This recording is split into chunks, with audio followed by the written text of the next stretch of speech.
Good afternoon, everyone.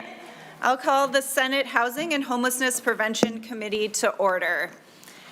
A quorum is present. Welcome back, everyone. We are delighted to have you here for our first Housing Committee of the session. We've had a busy interim in our committees, and we also did housing tours in northern and southern Minnesota. So we've been traveling the state to listen to the housing concerns across your communities, and we're excited to get back to the work of the legislature to start moving on those concerns. We have a short session this year. We have only 11 committee meetings before a second deadline. So we will likely meet for every single one of those committee meetings, and our agendas will be full. If we can't finish our work each week, we are open to holding Friday afternoon sessions to come back in to complete it. I'm going to do my best to hold members and the public to our timelines, and we'll have an alarm set for testifiers. We'll let you all know how much time you have to share your stories with us. In terms of the work that we'll be focusing on this session, we've divided things up largely into 3 buckets. First, we'll hear tenant-related bills so we can get them sent over to the Judiciary Committee as quickly as possible. Second, we'll take up agency and miscellaneous policy-related bills. And towards the beginning or middle of March, we'll take up zoning and land use-related bills that will be coming to us from state and local government. Our plan right now is to have 2 policy omnibus bills, one broadly related to housing policy and one focused on zoning and land use. Today, we'll begin with introductions and an overview, 2 presentations, and we'll take up 1 bill to begin our work on tenants' rights. The first item I'd like to start with on the agenda is introductions and an overview of committee jurisdiction. I am Chair Lindsay Port. I represent District 55, which is Burnsville and Savage. You got it? Lead Lucero, would you like to introduce yourself? Thank you, Madam Chair. It is an honor to be back. It's certainly a pleasure to be on the Housing Committee. We do indeed have very important conversations, as we heard all summer long. In fact, it was just a couple weeks ago, I was in Brooklyn Park at the invite of Senator Pott, and yeah, very important conversations and issues across the spectrum, across housing types. And I very much appreciate that I'm going to be able to be part of those, and as we craft something, hopefully, that works for the entirety of Minnesota. Thank you. Vice Chair Boldon. Good afternoon. I'm Senator Liz Boldon. I represent District 25, which is most of Rochester and then Orinoco and some areas north. Excited to be back. It was a busy interim, and we did a lot of work. The housing tour was excellent, and so thank you to those involved in planning that and those community members who spoke to us, which was really valuable. I'm really proud of the work we did in this committee last session, and we know there is lots more to do, so I am glad to be here to do it with you all. So thank you. Senator Draheim. Thank you, Chair. Senator Draheim, I represent 7 counties, starting at Scott County and pretty much straight down to Iowa. A lot of diversity in my district. I am just very excited to be here to see the housing discussion grow after started my 8th year, I guess, and from no committee on housing to a full-time committee on housing. For those that don't know, it used to be part of agriculture, and it was kind of an afterthought. And I think everybody here is very passionate about housing. Hopefully looking for some good news from the commissioner when we get to hear an update from her on all the good work that got done last year, which of course some we love and some we don't, and kind of examine what we got done, how it's working, and where we're at, and what do we need to work on. And if it isn't working, why aren't we where we should be on the beginning stages of those new programs that we pumped out. So I'm excited to be here, except for the threat of Fridays. Just to remind the chair that we're supposed to be back in our districts, and when you cover parts of 7 counties, You have 34 cities, 67 townships. There's a lot of different groups, 21 school districts. You got a lot of people that want to see you, and I've scheduled out quite a ways already on Fridays. So if we can work together to try to get as much done during the week, that would be appreciated. So thank you. Thank you, Senator Draheim. I fully agree with you. I would love for us to never be here a Friday, and I think as long as we stick to our schedule, we can manage that. Senator Zhang, welcome to the committee. Thank you, Chair, and greetings, members. I'm the new member to the Housing Committee and very excited to be here. And if you don't tell the Commerce Chair, this is definitely an upgrade, right? But very excited and looking forward to being part of the discussion here. Thank you, Senator Zhang. We're really excited to have you. Senator Pa. Thank you, Chair Port. Senator Susan Pa, representing Senate District 38, proudly, Brooklyn Park, Brooklyn Center, and Osseo. I'm on this committee because housing is a big issue in my district, right? We talk about this all the time, about making sure that we have the different types of housing available to people and that we have affordable housing.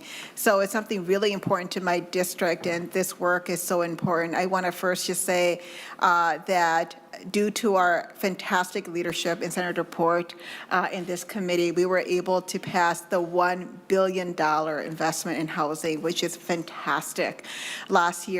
And in the interim, we had many conversations with our community about what does that mean and what the impact of that's going to be in our communities. And then what are we looking forward to in 2024 in this session in the work that we continue to do.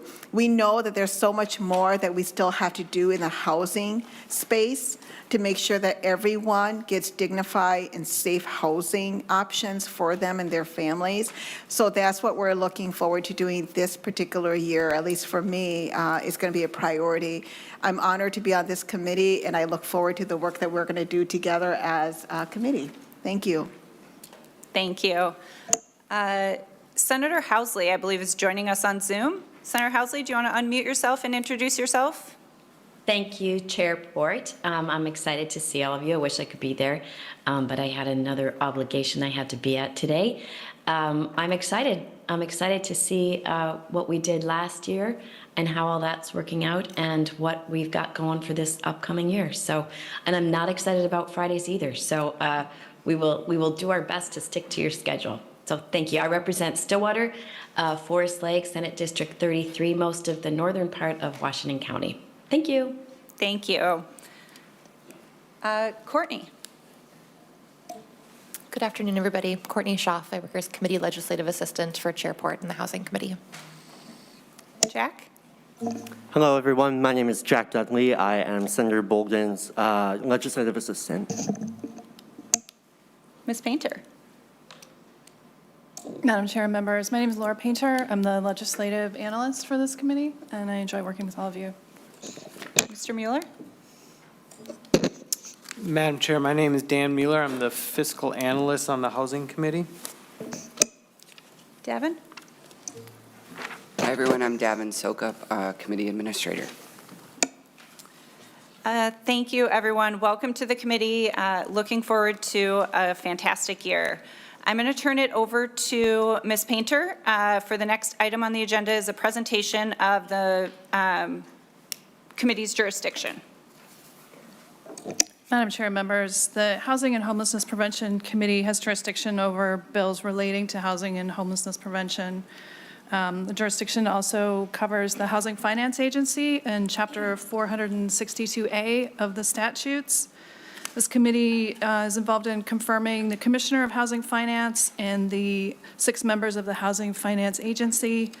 Our budget jurisdiction is the Housing Finance Agency. We're the Housing Bond Allocating Authority and also Housing Infrastructure Bonds. Some other issues within our jurisdiction are homelessness prevention, manufactured housing, rent control, and transitional housing. Thank you, Ms. Painter. The next item on the agenda is a presentation from Minnesota Housing Partnership on the current state of housing by Ann Mavity. Hi, Ann. Welcome to the committee. Please introduce yourself for the record, and you can begin with your presentation. Thank you. My name is Ann Mavity. I am the Executive Director of the Minnesota Housing Partnership. And Devin, I just want to double check that, will this connect up? Or is it me that needs to connect it up? You tell me. Oh, it's up. Thank you. took a minute. Sorry about that. That's right. The Minnesota Housing Partnership, as many of you know, is a nonprofit. We work across Minnesota to advocate for equitable housing policy. We produce data-driven research to drive data-driven solutions to some of our housing challenges across Minnesota. And we also deliver direct assistance, technical assistance to rural communities and Native nations in Minnesota and actually across the country, communities that may be too small to have that expertise on staff that we lend to them. So today, I wanted to talk with you about Minnesota Housing Partnership. As part of our research, we produce every 2 years a State of the State's housing report. And I wanted to talk with you today about some of the key trends that are emerging through the most recent report that will actually be on the presses next week. So you get that early, quick look at what we're seeing across Minnesota. And I would start by saying the headline, and really the summary of all of this, is that Minnesota needs more housing of every type in every corner of this state. And all of you are feeling this, I'm certain, with your constituents and what you're hearing and seeing on the ground. We're going to hear a lot about, in a minute, from the agency about all the programs they're doing, but what you're hearing, the misery in the housing market right now, we're going to provide you the data behind that about why that's happening and what we can do about it. We know that Minnesotans all are struggling to find a place to live, to make the rent, to pay the mortgage, and we also know that we have effective solutions, many of which you all supported and passed last year and in previous years as well. We have effective solutions that can help solve for these, and we need to make sure that they are being deployed. So just a quick reminder about how we got here. You've seen this slide produced by Minnesota Housing in past years. We have a housing shortage, partly because the market underperformed all of 15 or more years ago during the recession of 2007, 8, 9, where we were underperforming on housing. And so we're doing catch up, and it's been effective, and we're doing that right now. As you can see, that the trend line is going up in terms of the number of units that we are producing. The catch is that we also need to preserve housing. So in addition to creating new housing and continuing to go all jets forward, we also need to make sure we're preserving the housing we have. So, and I'll note on the development as well. This shows about new permits being permitted across the Twin Cities. Again, the policies and the investments we're making are having an impact. We're going to have to wait and see over years. It takes 3 to 5 years to develop housing. So we know that we won't see all the fruition of these investments for several years to come. So we have all these investments, as Senator Fa was noting, the $1 billion from last year and more invested in housing. And so we're excited to see all of that positive work that you've all done come to fruition. But that's getting pressure right now from rising costs, from inflation, and things that are making it more expensive to build housing, making it harder to find the labor to create housing, making it harder for folks to be able to afford to pay the rent. So while we created 4,720 units through Minnesota Housing's RFP last year, we know that preserving the housing we have is at risk right now, and we're losing thousands of units every year to in terms of affordability because of this inflation and otherwise. So we need to make sure that we are paying attention to preserving as well as creating. So one of the first data points I want to highlight is that housing is unaffordable today to more than half of Minnesota's renters. 2 years ago, that data point was 44%. That is trending in the wrong direction. So the squeeze and the misery that you're hearing from renters in the marketplace trying to access housing, it's not that any individual is doing anything wrong. Systemically, this is increasingly out of reach of what people can afford to pay. We're also seeing that rents are climbing. So median rent increased by 8% in just 1 year. And let me note, that was 2021 to 2022. Median rents increased by 8%, and that's the largest single increase we saw over a decade. In addition, as we're looking at renter incomes versus what they're paying for rent, the incomes, while incomes are increasing by 3%, the rents are increasing more than that by 7%. So again, that trend year over year over year is starting to widen the gap and put renters out of reach of affordable housing. On the ownership side, the story is even a bit more dire right now. So what we've seen is that on homeowners, income has risen 2% over the last 5 years, and yet home values have increased 19%. That gap is why you're hearing that people can't afford their starter homes, why it's taking longer and longer for folks to get into starter homes, because that gap between income and the price points to get into home ownership is increasing. So the other thing that we're concerned about and tracking is in evictions. So evictions, and this is even compared to pre-COVID years, evictions are going up. Again, we know that keeping people in the housing they have, keeping people stably housed, is the most cost-effective way, and certainly the way to invest in community strength and keep children learning at schools. Housing stability does everything. So we want to keep people housed, and yet we're seeing evictions also ticking up, even compared to pre-COVID rates.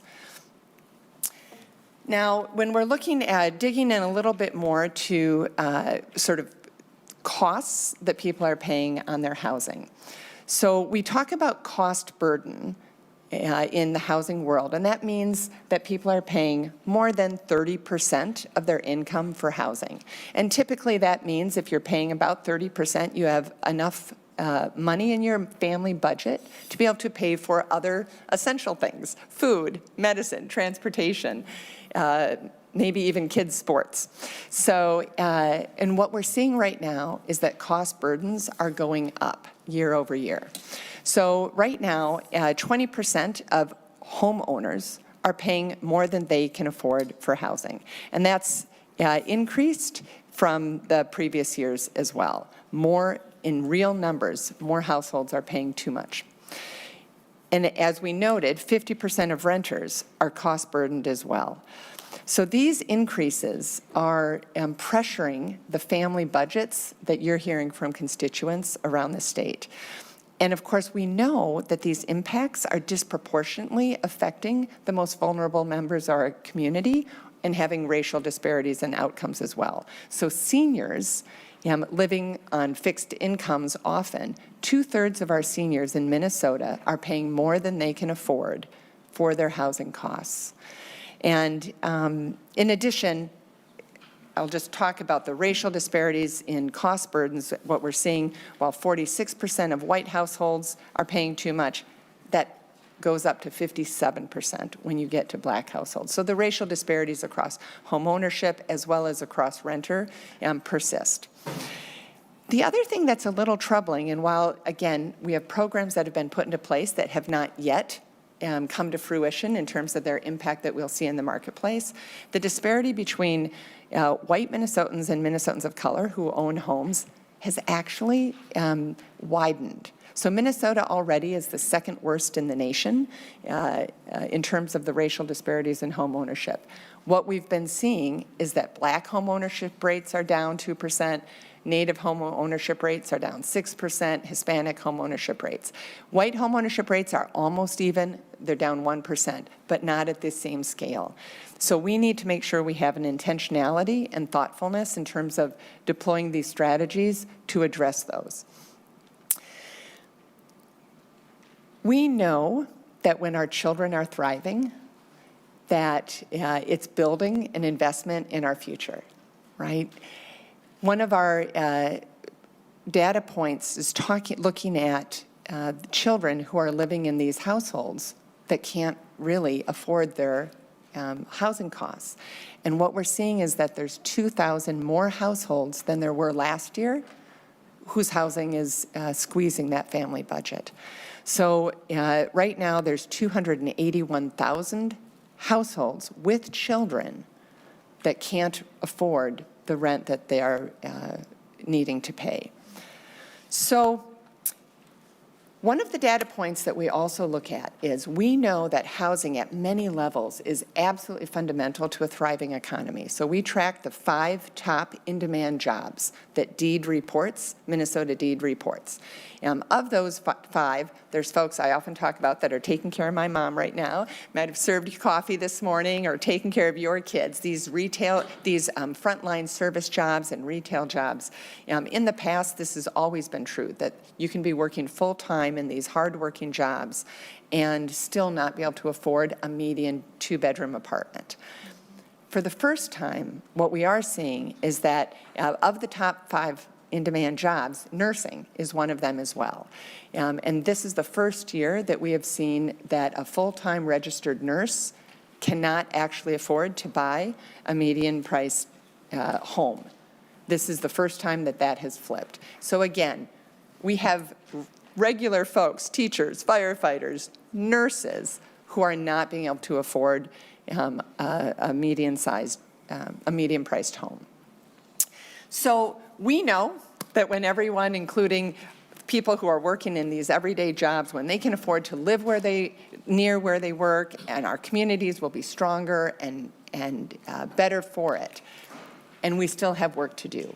So one of the things that we are excited about in terms of what you're looking at, I assume you have not yet received your budget targets. We know that, again, staying in existing housing, preserving the housing you have is one of the most cost-effective strategies. Emergency rental assistance is absolutely essential to keeping people housed, and we have an effective system throughout Minnesota in deploying those funds to keep people in their homes when it's needed. We also we have a number of different issues that we'll be looking at, but I also wanted to note, as Chair Port noted, that we want to, with all the funding that was received last year to get deployed out there, we want to make sure that all the barriers to creating new housing are eliminated. So we are very interested in making sure with the land use and zoning reforms that we help make sure that we are clearing the way to make it easy. Time is money. The faster we can get housing online, the lower costs will be, as well as some of the other reforms that will be contained in the zoning. So with that, I'll stop. I thank you so much for your support, Chair Port, and members of the committee. Thank you for the time. Thank you, Ms. Mavety. Members, do you have questions for Ms. Mavety? Senator Lucero. Thank you, Madam Chair, and thank you for the presentation.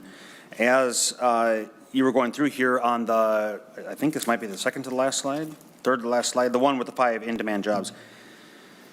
It says the top 5 in-demand jobs do not pay enough workers to own a home. And then there's the graph there, a chart with 5 bars on it. Are these the 5 professions that you're referring to? Correct.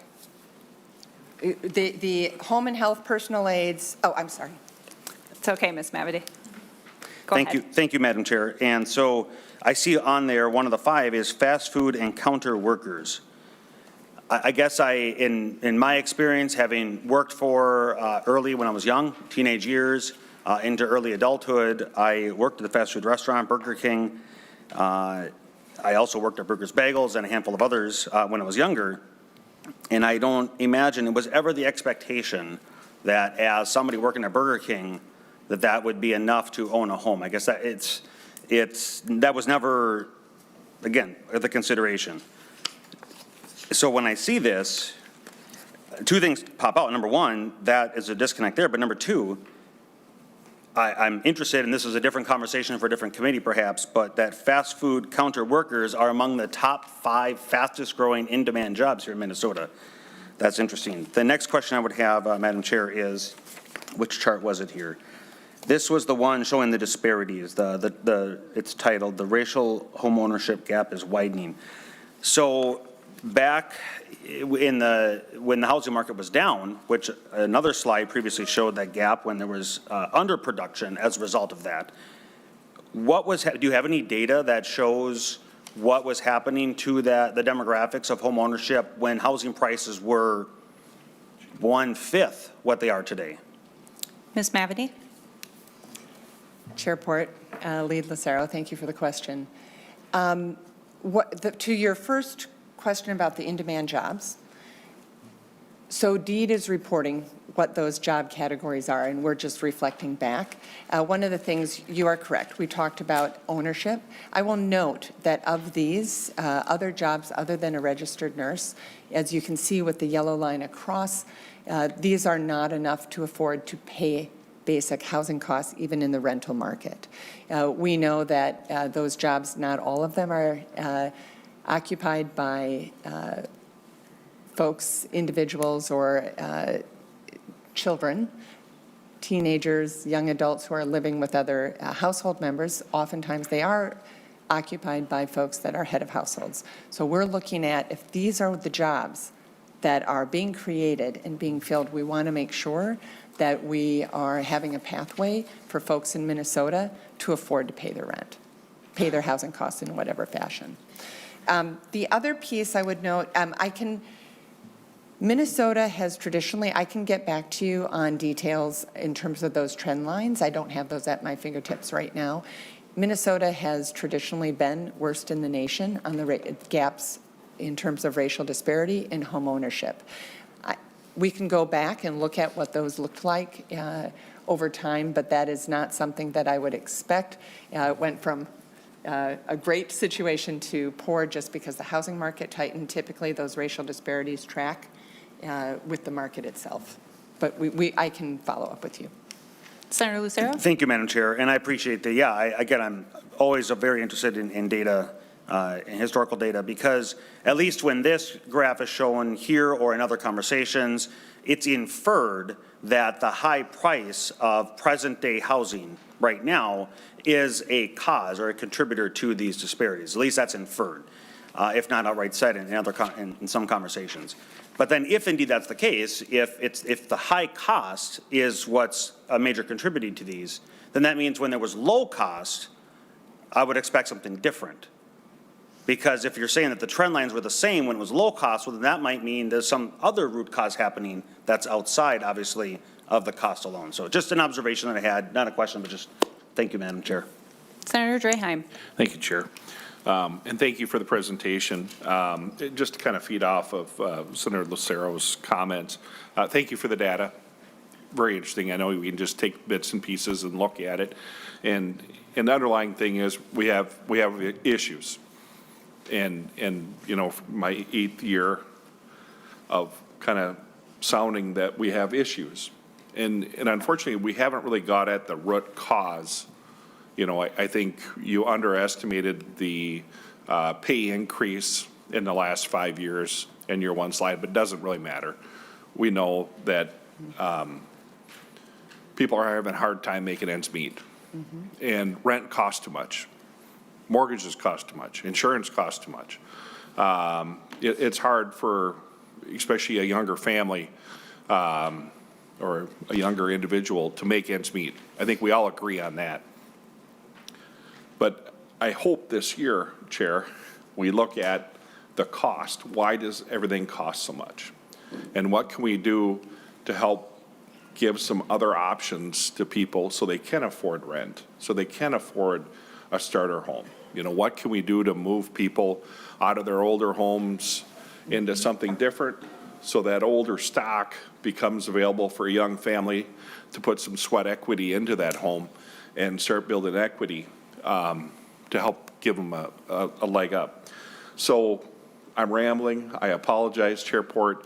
Thank you for the data. One other thing, it would be really interesting to look at the racial disparities outstate versus metro. I don't know if you have them. If you do, please share with the committee. Thanks. Thank you. Senator Pott? I want to first thank you so much for your presentation. I feel like all the data you shared is really good data to kind of ground us in the work that we're starting up this year. I think everybody has a different perspective depending on where they're at, in what communities they represent, as to how accurate some of the things that you are presenting is, or how it feels. I think data is truly something that we can base decisions on. And I would just say in my own district, because I represent a great group of people who oftentimes do experience homelessness, and they have to double up on housing. That's the only reason why our homeless numbers are not higher than this. In your presentation, it says there's 7,232 homeless families with children that are homeless every single night here in Minnesota. And I can just say from experience and from talking with my community, that could easily be quadrupled and more if there were not abilities for families to take in other members and friends to take on other members into their home when housing costs has gone up so high. And there hasn't been enough assistance to help people stay in their homes. And this is something that's really important to me as we do this work.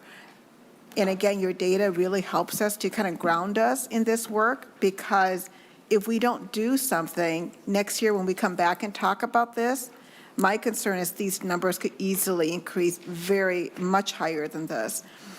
So thank you again for the great work that you do in our community and for this information. Thank you. Ms. Mavity. Chair Port, members of the committee, I will note that when we do State of the State report, what I've provided to you are statewide averages. In our State of the State report, we will have disaggregated down to your communities. We have county reports as well as regional reports as well, to try to get to some of the points that Senator Pha, you were making. Thank you. Thank you. Members, we're going to move on to the next part of our agenda. Thank you, Ms. Mavity, for that presentation. And I'd like to welcome Commissioner Ho up to the table. Which side do you want to be on? And Mr. Kitzberger, welcome as well. Please introduce yourselves for the record. And we look forward to your update.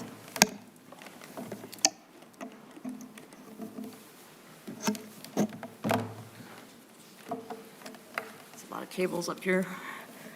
Okay. Good?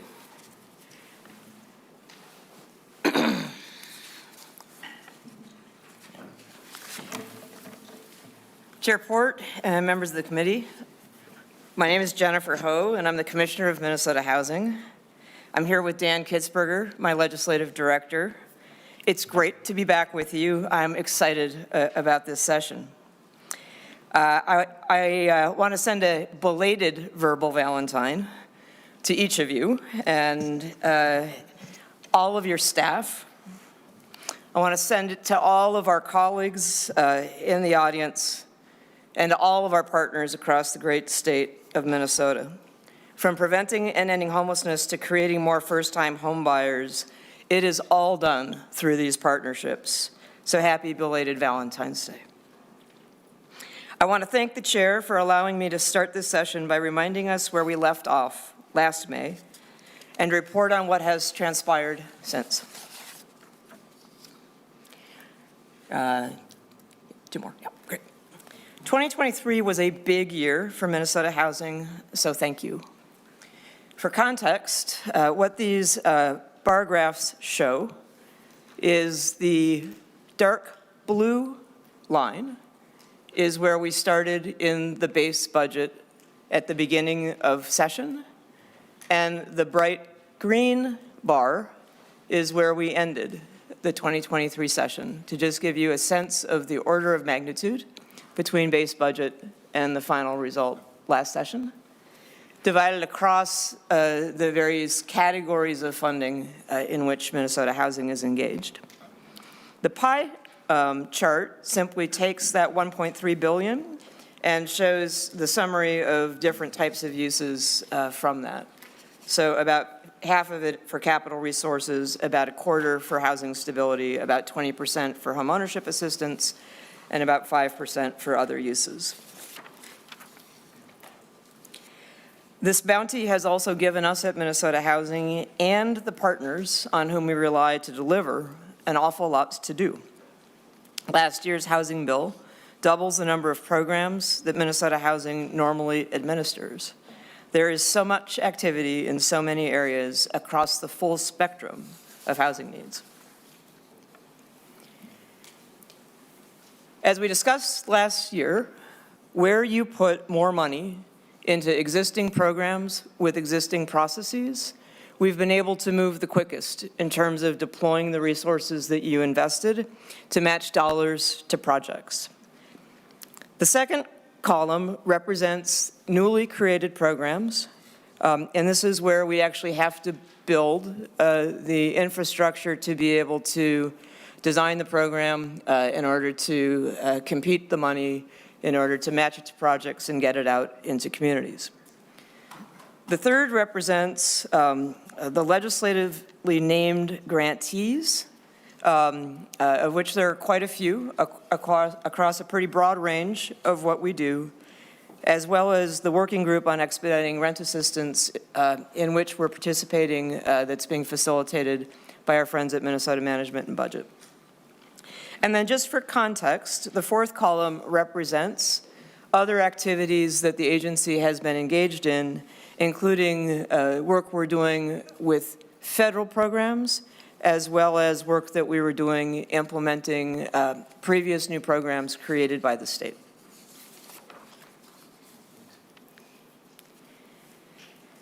We traditionally at Minnesota Housing have had two divisions that encompass all of our programming: single-family home ownership and multifamily rental.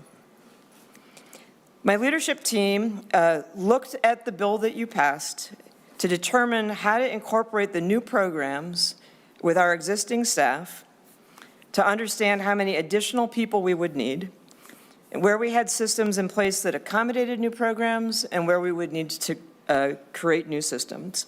So the first question for me is, where did each line item fit in our org chart? And the second question is, where do we need more staff? We actually took the housing stability programs out of our multifamily division and elevated housing stability to its own division, now under the leadership of Renal Ray. We also recognized that some of the new programs just didn't fit into one of these categories: multifamily, single family, or housing stability. So we created a new local government housing programs team.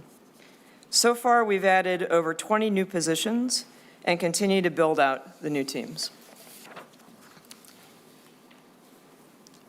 If you think about this from the perspective of deployment of resources, the dark blue are where we have committed dollars to projects.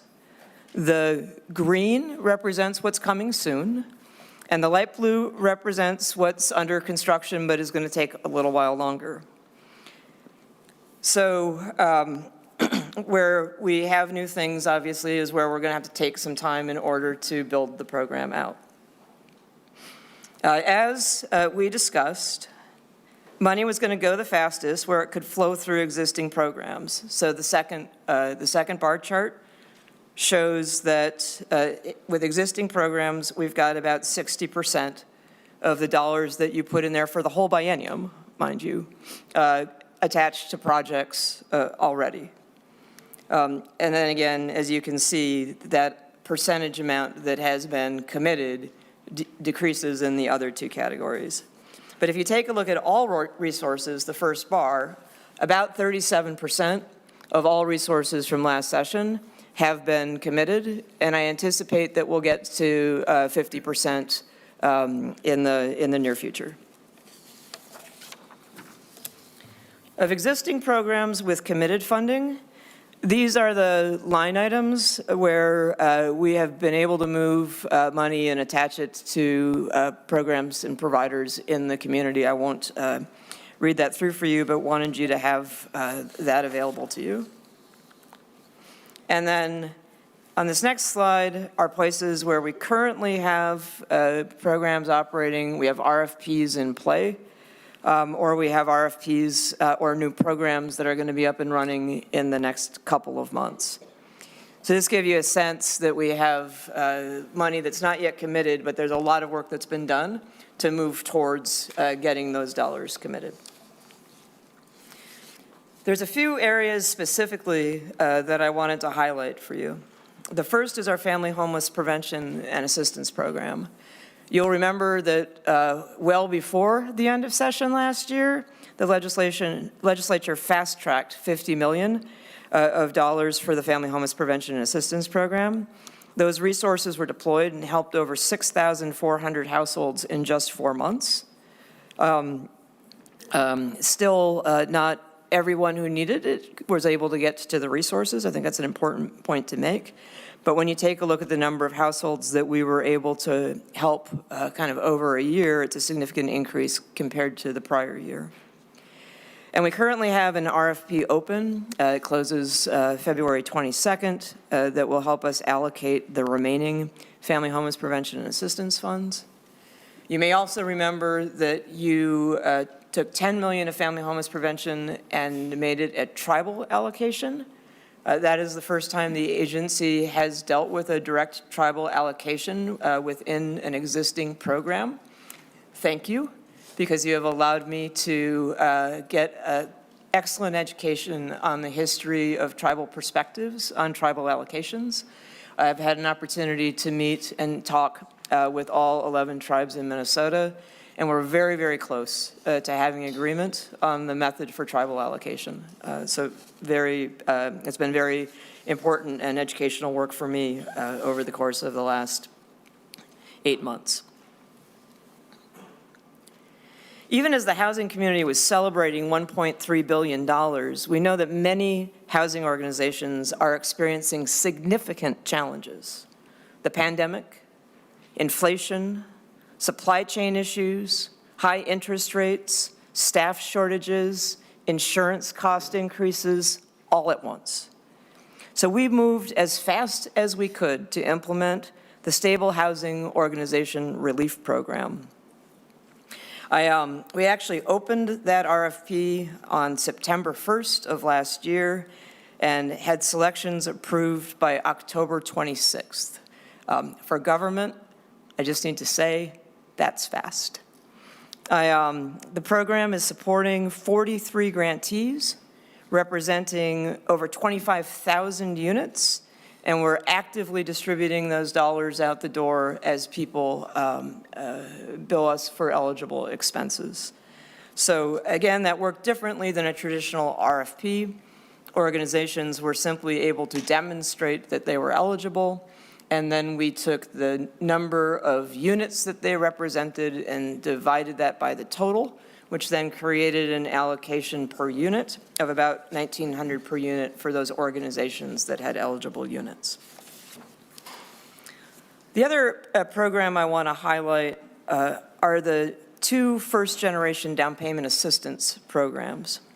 This is $150 million in down payment assistance, and both the community-based first-generation program and the agency-based first-generation down payment programs are just about ready for prime time.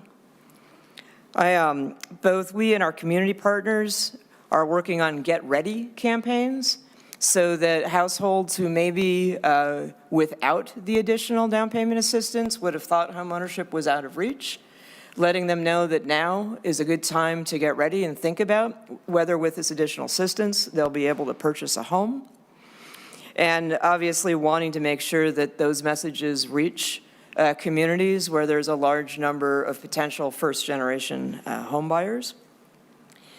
The Midwest Minnesota Community Development Corporation is also building their network of community development financial institutions, or CDFIs. In fact, their application process for that closed yesterday. So they'll be working to build a network of lenders, and of course the agency has a long-standing network of mortgage lenders that we're educating on this opportunity, as well as all of us really educating our partners on how to help a family understand what's going to be the best path for them. So I just, because I know you have a large audience, Senator Chair Port, I just would reiterate for anyone who is a first-generation potential home buyer, now is the time to get ready. I did just want to spend a moment, again, I mentioned our new local government housing programs team.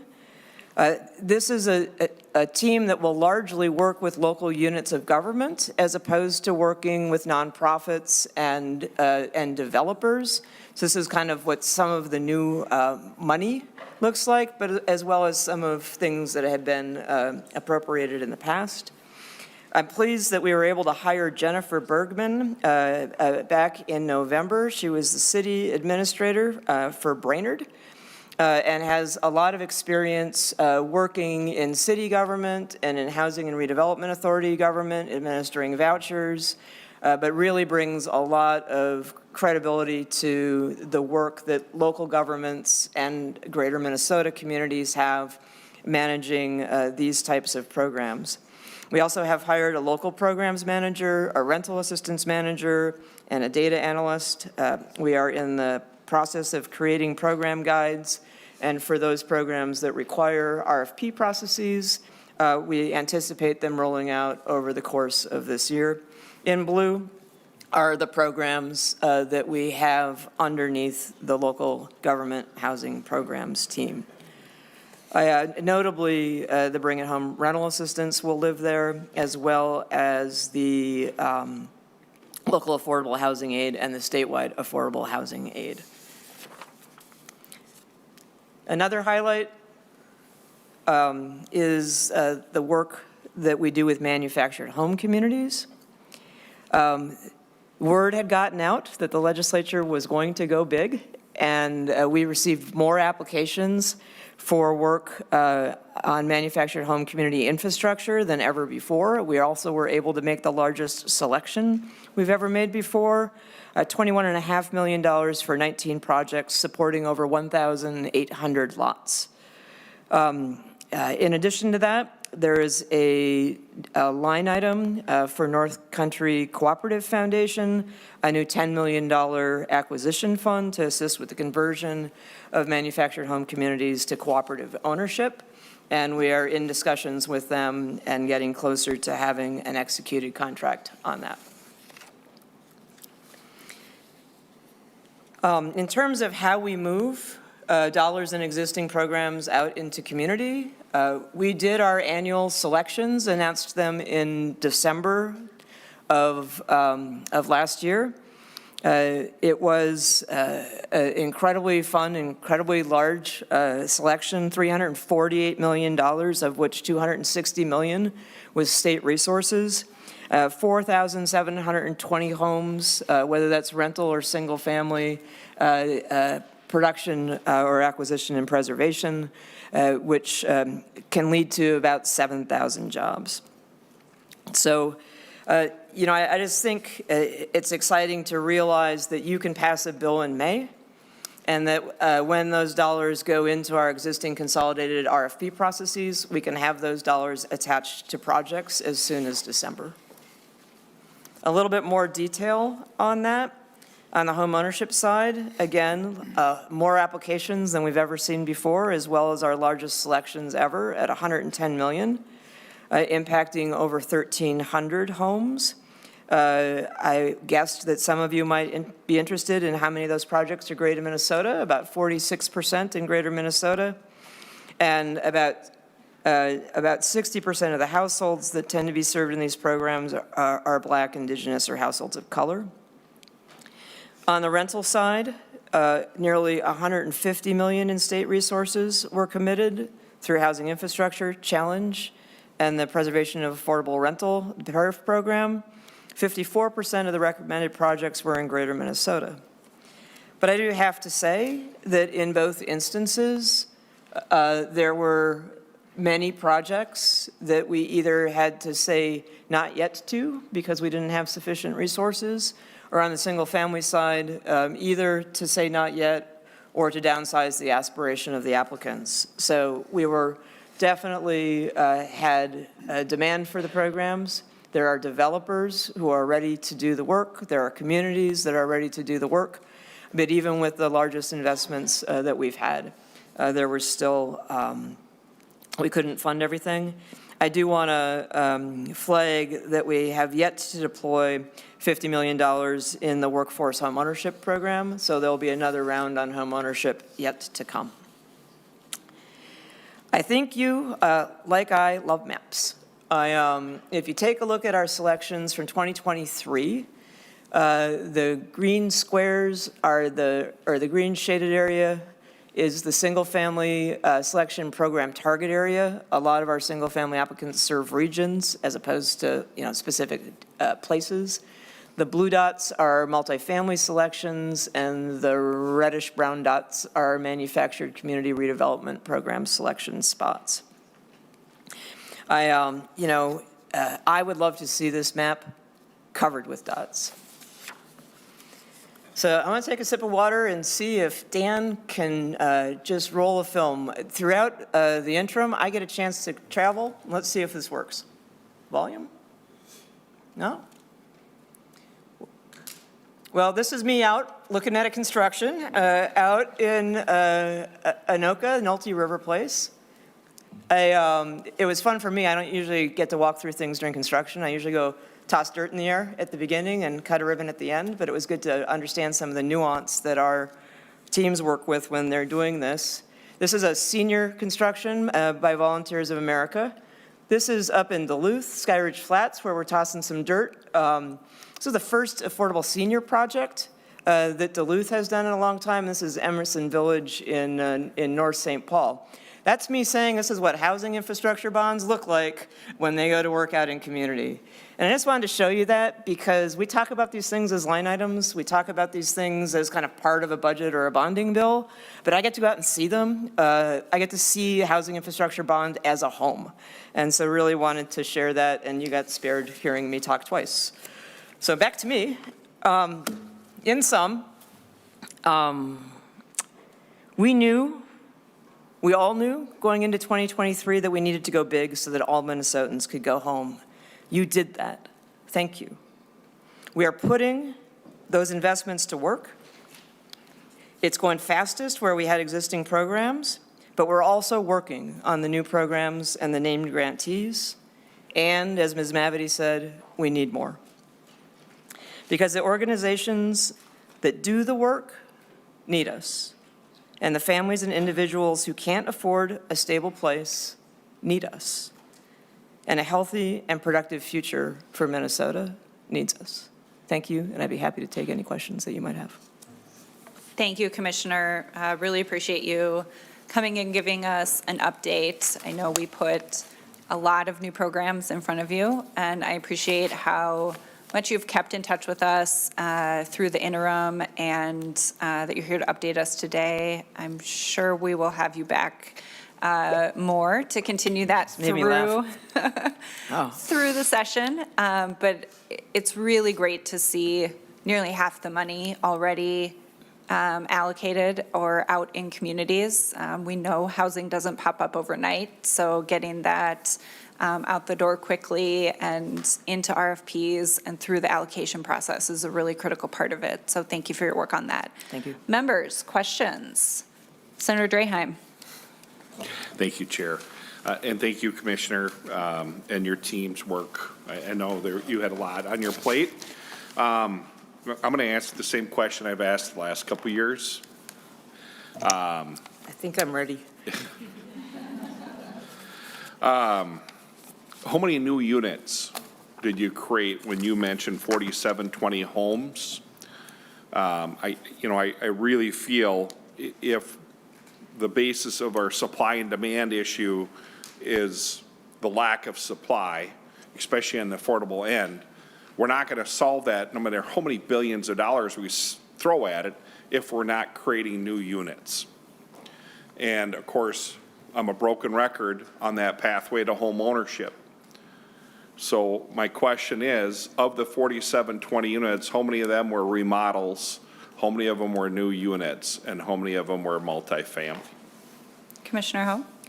Chair Port, Senator Draheim, as I say, not a broken record, but an oldie but a goodie. And you got me with a curveball because I thought you were going to ask specifically to single family. So I have an answer for you today on single family, and I'll get back to you on the totality of it. So thanks for keeping me on my toes, sir. The first piece that I thought you would want to know is of the housing infrastructure pieces that we matched. 60% went to rental and 40% went to single family and manufactured. And of the single family units that we cite here, the new construction is 278 units out of the 1,249 in total that were selected. So those are the numbers. Again, we fund based on what people bring to us. And as we were making decisions around funding, we did give a priority consideration to new construction as we were making selections in order to add to supply. Senator Draheim. Thank you. And thank you for being prepared with my usual question on that. So on the 278 new units, which is fantastic, do we have a price tag on that or a breakdown on what we spent on that versus the remodel remainder of the 1,249 units? Commissioner Ho. Chair Port, Senator Draheim, I don't have that at my fingertips today. I can go back to the team and find out what we can bring you in that regard. I'll also just mention, Senator, that your attention to this has been consistent such that we are making some changes in the way that we annually report what we're doing so that report will reflect routinely some of these questions that you're asking today. But I'll ask the team to come back and with a specific question on the cost differential between the new construction investments and the kind of more of the acquisition, rehab, resale investments that we make. Thank you. Thank you. Senator Lucero. Thank you, Madam Chair, and thank you, Commissioner, for coming out. It was great to see you the other night in Brooklyn Park, and I very much appreciate that you were out there at, what was a 8-ish, 7-ish, 8-ish p.m. on a Thursday night or Tuesday night, I forget what it was, but it just speaks to your commitment to this issue and getting around the state of Minnesota and having conversations with the people that are being impacted. So I deeply appreciate your diligence and commitment on that. Great minds think alike. He just stole 3 of my questions. So I'll just move along to slide number 7, which is in regards to the near commitment, committed, and the still to commit dollars. Could you just confirm, and you may have already said it, but if you could just, and I missed it then, if you did say it, could you confirm what near committed means? Commissioner Ho. Chair Port and Senator Lucero, it means that we have things in process like an RFP that's already been issued, or we are in contract negotiations with a named grantee. So for example, our largest named grantee line item is $100 million to Midwest Minnesota Community Development Corporation for the Community First Generation Down Payment Program. We should have a contract executed with them in weeks, not months. And so to me, that is getting close. If I didn't have a work plan from somebody yet and we hadn't even begun to talk about contract negotiations, I would consider that not coming soon. I would consider that to be still out there. If I need a person to write a program guide before I can even begin to commit money, I consider that not even close. But my active RFPs, I know how that process works, and I know how much money we're putting into them, and so that helps me estimate what's coming soon. Senator Lucero. Thank you. And one quick follow-up, and I appreciate that. So then when you're allocating these dollars, regardless of dollars in their current status, are there obstacles that you're encountering in the process or processes? And is there something that we in the legislature in 2024 here could do, if there are obstacles, to help solve some of those challenges, again, for the whole purpose of trying to expedite the solutions to some of these housing challenges? Commissioner Ho. Chair Port and Senator Lucero, well, we're working in a tight job market. I feel blessed that we have been able to recruit and hire some fantastic people into the organization, but I worry about that all the time.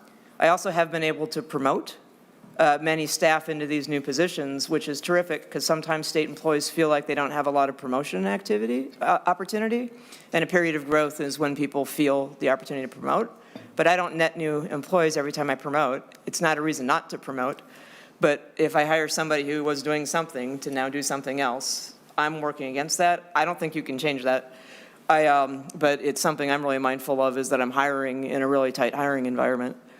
I think a lot of the enthusiasm for the package, I think kind of reality set in as people understood that just because they were named grantee didn't mean that I was sitting at my desk in July writing checks to send everybody the amount of what their allocation was, that they're still a grantee of the state. And therefore, we're going to need to follow the steps of a named grant. They wouldn't have to go through a competition, but they were still going to have to follow the steps of a named grantee. And we internally have just been working with the Department of Administration, Office of Grants Management, to understand what some of the new language in their legislation from 2023 means in terms of our implementation steps.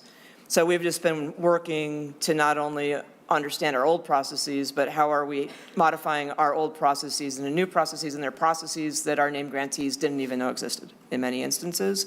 I think there probably hasn't been an earmark year as robust as 2023, and so just what does it mean to get it, I think has just had to soak in for some folks. And I mean, I think as early as June, we sent an email out. I sent an email out to all our named grantees to help them understand the process. But getting an email from the commissioner and working through the process are two very different things. So I'm not asking, I think, for anything legislatively, but I'd love to contextualize why it is that the money doesn't just instantaneously get realized in the community. And I think that's just a learning curve for me and my team, especially with so many earmarks, but for the grantees themselves. And I guess I would use this moment to thank those grantees and their advocates and their sponsors for having patience with us. We want to execute a diligent process that's in conformity with the Office of Grants Management, because I don't want to be back in front of the Legislative Audit Committee later because I put speed ahead of good government. Senator Draheim. Can I have a follow-up on that if I could? Yep. Thank you.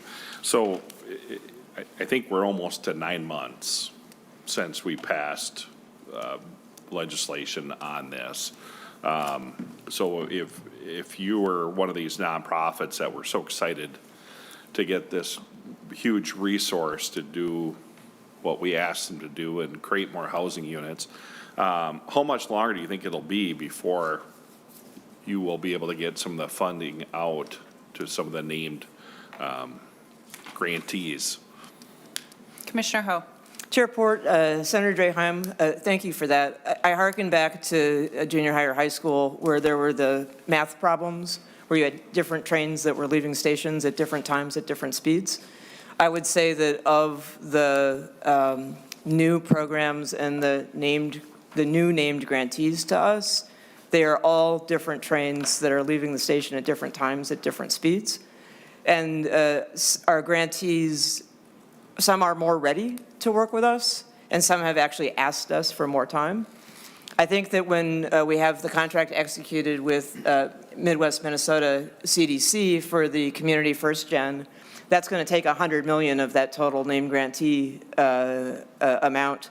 And that will actually move it from looking very small to looking very executed overnight.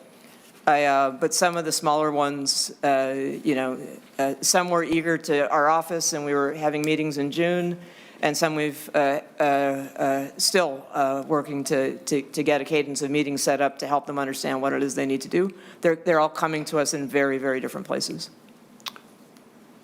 Senator Draheim. Thank you.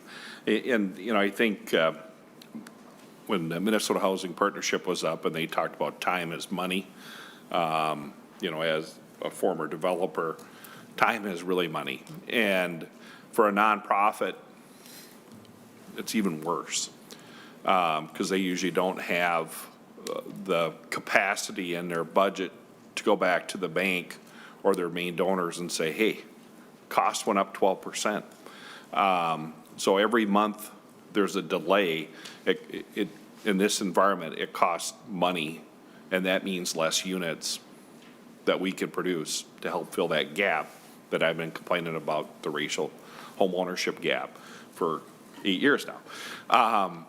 So, you know, I think this should be a top priority of this committee on, you know, what can we do to make sure this doesn't happen again? And I've heard from numerous nonprofits, and I'm not talking the for-profit world here, I'm talking the nonprofit world, that they don't know what to do. And they're willing to give back the grants in some cases because it doesn't work. And we shouldn't be at that place here in Minnesota with an established program to hand out money. And it's been 9 months with nonprofits we have worked with for years. And it goes back to one of the things that we have talked about in the past, that maybe we need to reevaluate how we do the grantees, and maybe once they're approved, there could be a pre-approval process to help speed up the funding. Insurance is crazy right now for multifamily units. The wind and hail changes coming to Minnesota for any new project is going to double, if not triple, the cost for insurance. So the longer we wait, the more money it costs. And I don't want to break a broken record here, Chair. I appreciate your patience. If I could switch gears a little bit. The Chair, I would love to speak to that if I could. Please. Sorry. Commissioner Ho. Chair Port, Senator Drakeheim, thank you for that. Time is money, and we know that through our investment in new production all the time, which is why where the production investments were made in existing programs, we have been able to keep those dollars moving. The vast majority of named grantees aren't about new construction. They're for other new activities, not the regular things that we do. So I think it's important to remember that. They aren't subject to the same construction inflation tied to time. And so, and I just double checked with Dan, and we double checked with folks back home. None of our named grantees has said we don't want the money anymore because it's taking too long. And if there are any of our named grantees, sir, that are coming to you saying they don't want the money, I would suggest that you recommend that they make sure that we're hearing the same information, because we're not hearing that from them. Thank you, Commissioner. Senator Draheim. Thank you. So I think your bill, Senator Port, Chair Port, sorry, was what, 1.3 and change we spent on housing Just last year, right? around that, yep. Yeah. So of that, what percentage has gone out the door? Is it that last slide that we had, that 300 and, what was that?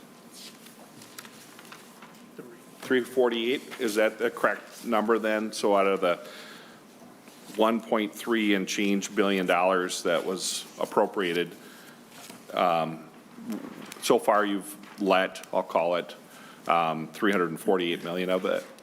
Commissioner Ho. Chair Port, Senator Draheim, we've got two different things at play. One was the total size of our annual consolidated selections. And we fund hoped for new construction projects. The dollars go out the door when those projects close. They oftentimes close 12 to 18, maybe even more months after we select them. So I'm using this very precise phrase, dollars matched to projects, because sometimes the dollar doesn't actually go out the door. 37% of the 1.3 billion has been where dollars have been matched to projects. When the actual dollars go out the door, let me use the example of the Stable Housing Organization Relief Program. That's a $50 million line item. There we have done the process, and back in October, we matched dollars to nonprofit housers. but now those housers are billing against their allocation, and just over 6 million of that total has actually gone out the door. But 50 million of it, from my perspective, the agency has done the work to attach the dollars to projects. Now it's in the recipient's hands, and then as eligible activities happen, they're able to come to us for reimbursement. So dollars out the door will always be the lagging indicator of the measure of the 1.3 billion. But to me, it's my agency's responsibility and my accountability to you to not just be sitting back, not doing the work that we have to do in order to match the dollars to the projects. And so it felt like the most, I would say the center of accountability that I feel I have to you after having your entrusted me with investments of this magnitude. And so I feel good about 37%. I feel better about 50% coming, at the coming soon mark. It's a biennial appropriation, so I didn't feel any expectation that I would be anywhere close to 100% by now, if that makes sense. Senator Draheim. Thank you. Yeah, it does. I just had a lot of people reach out. Yep. Yeah, obviously excited and grateful for the opportunity to do good work. The challenge program, I know it's been a real popular program.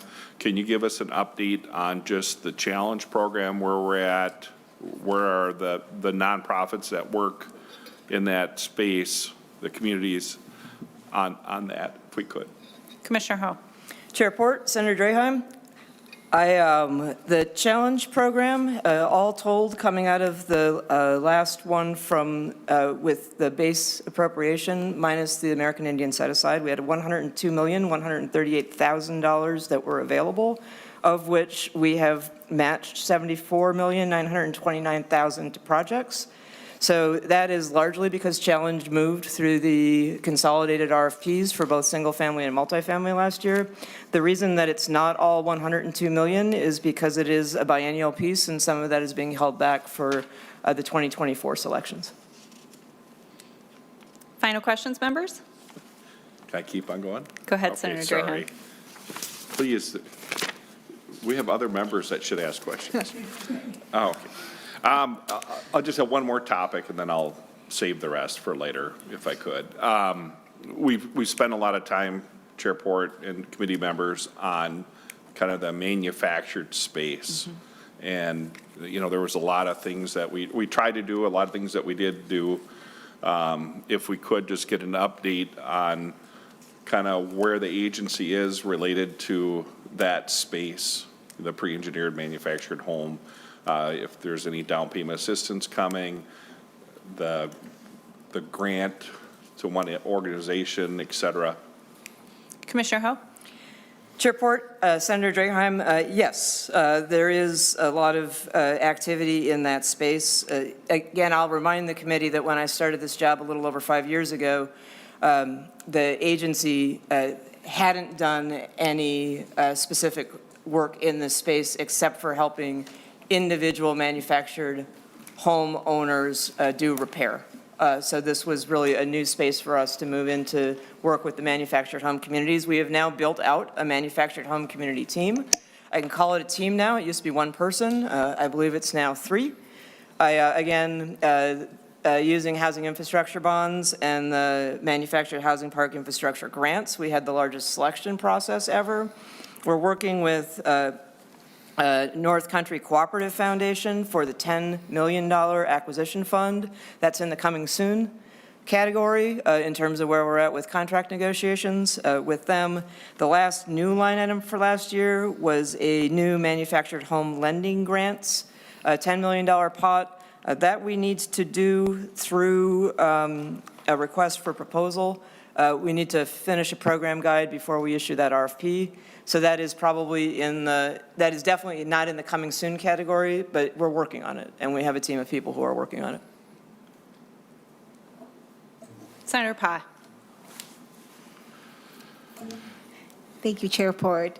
And thank you, Senator Draham, for asking some very good questions. And your last one actually touched on one of the questions I was going to ask, which is the $10 million for the acquisition fund for North Country Cooperative. When I was looking at this, I was super excited because this is going to change I think it's going to change how we view our mobile home parks now and the opportunities for people. So one of the questions is down payment assistance.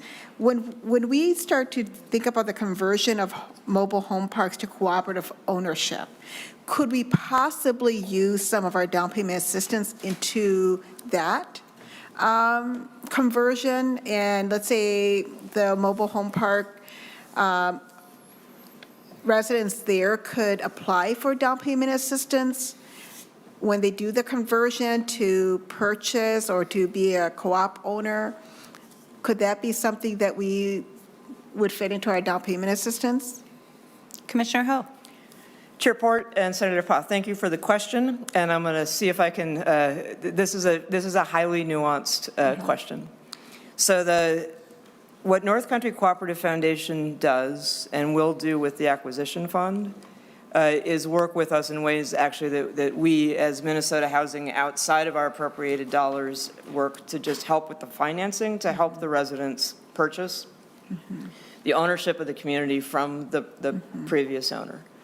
So that, now whether or not the residents in that community rent or own is going to be community specific, and whether or not there are available lots upon which new homes could be placed varies by the community as it's converting to cooperative.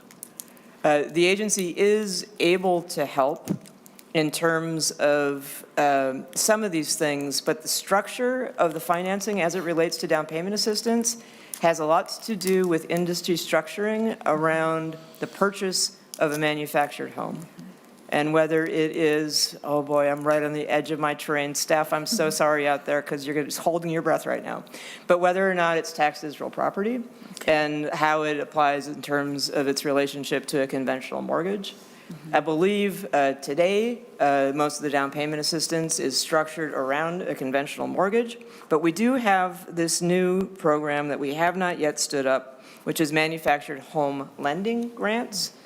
And I would have to take a look at the details of the legislation there in terms of what the purposes of those $10 million can be. But again, we're still building out the program guide for that. And so what can and can't go into that and how that would interplay with other sources of down payment assistance, I don't feel well equipped to give you a good answer on that. But all of my staff right now is hearing me try to answer this question, so I'm sure we'll come up with a better answer for you soon. But it's complicated. Yeah. I think the easiest thing is it's complicated because whether the mortgage is eligible, whether the, how it ties in with the cooperatives, it's really going to be very specific.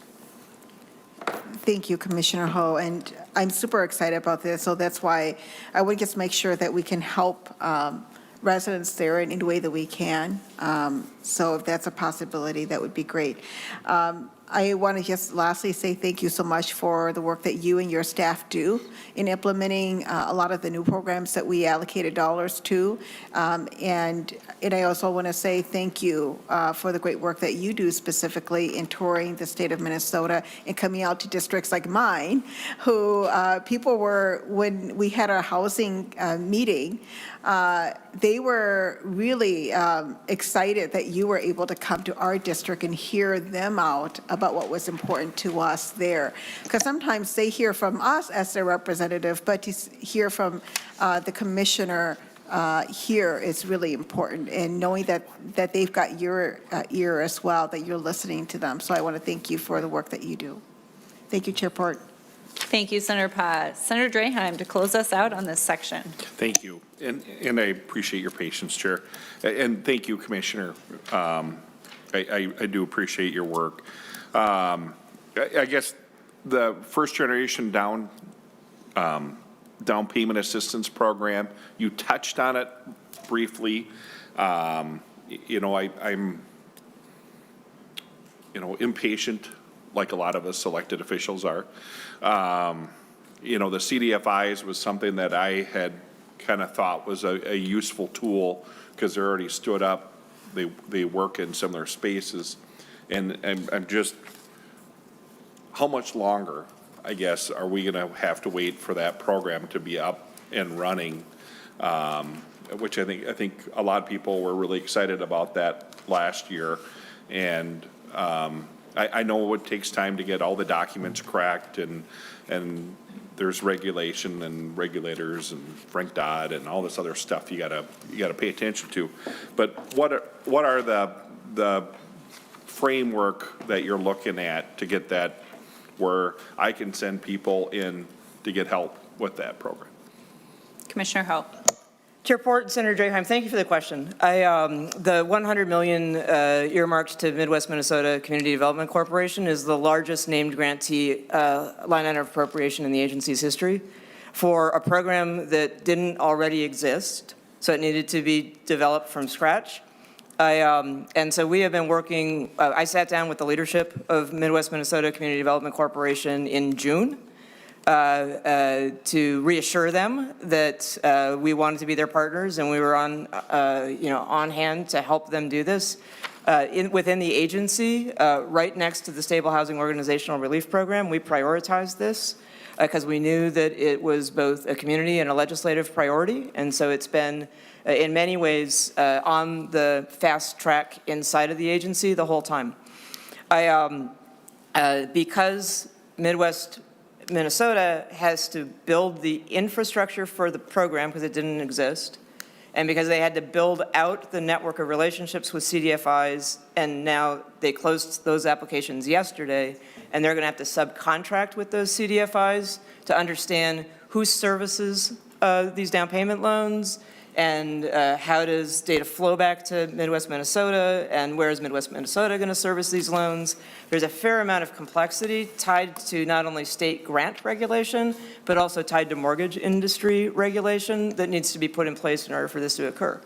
And it's our understanding that we should have word on the launch of that in weeks, not months. And so we are very close. I will go out on a limb and suggest that the community-based first gen will be up and running while the legislature is in session, and people will have the ability to begin getting that fund. So again, I know on a legislative clock that can feel slow. For a program of this size that didn't exist before, that has so many partners with a need to follow to a T all the new rules of the Office of Grants Management, I feel like we're doing extraordinarily well. Thank you, Commissioner and Mr. Kitzberger, for bringing your update to us. Members, thank you for your excellent questions. We're going to move on to the final item of our agenda. Thank you, Chair. We have about 35 minutes left, and I'd like to move us through this, our first bill presentation. Senator Mohamed, do you want to go up to the table? We will take up Senator Mohamed's bill, Senate File 3201. And Senator Mohamed, as you introduce your bill, do you want to just introduce yourself as well and the district you represent? And then when we move through to testifiers, testifiers will have 2 minutes, and Mr. Sokup will have a timer to keep track of that so that we can move through this process and get this moved on today. Go ahead, Senator Mohamed. Thank you, Chair Port. My name is Zaida Mohamed, and I represent parts of South Minneapolis in the Senate. So good to be here with all of you. And before I start on the bill, I have an author's amendment, which is just some technical changes. Senator Port. Is it the A1? Yes. Senator Mohamed offers the A1. Members, any questions? Senator Lucero. Thank you, Madam Chair, and thank you, Senator Mohamed. So as I'm looking at this, it's a line and page amendment, and I try to go through here and look at the various edits that it's making. One of the changes that it's making on line 1.8 of the amendment, you are deleting the current section B of the bill, which speaks to the independence of a tenant association, management representatives from the owner, et cetera, et cetera. And you are inserting a tenant association must be completely independent of owners, management, and their representatives. My question is there, I'll add one more aspect to this. The language you're deleting, if I have this correct, is deleting the verbiage that says that an owner cannot attend the meetings unless they're invited by the tenant association to specific meetings. So with your deleting that, and with the insertion of the new language, a tenant association must be completely independent of owners, management, and the representatives. My question, Madam Chair and Senator Mohamed, then, can an owner attend such meetings? Senator Mohamed. Chair Port, Senator Lucero, if they are invited by the tenants and they can attend, but if not, then no. Senator Lucero. Thank you, Madam Chair. Okay, so then, can you, if you could draw my attention then, if this amendment were to be adopted, with the current language that does have that prohibition that an owner cannot attend, you're deleting that language unless they're invited. With the deletion of that language, where is the language that says an owner cannot participate unless they're invited? That's a good question.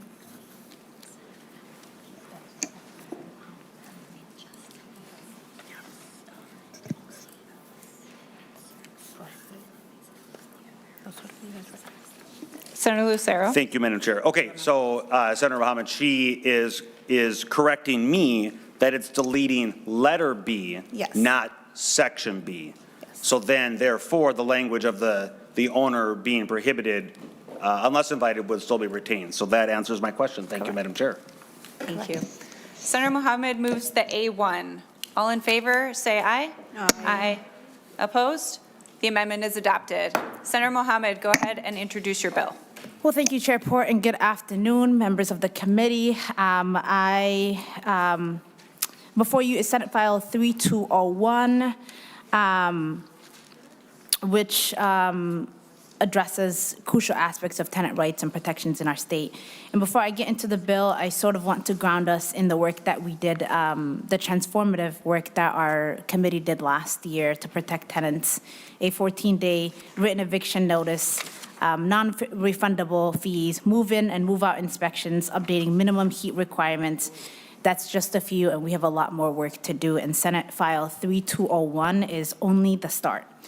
At the heart of this legislation lies the recognition that housing is not merely a commodity, but a fundamental human right, human need, and a cornerstone of dignity. Members, what this legislation does is it allows tenants the right to go door to door and offer information or gauge an interest in joining a tenant association. It allows tenants to use common spaces or meeting facilities to discuss living conditions. It also allows tenants to meet without representatives or employees of the owner or the management of the company.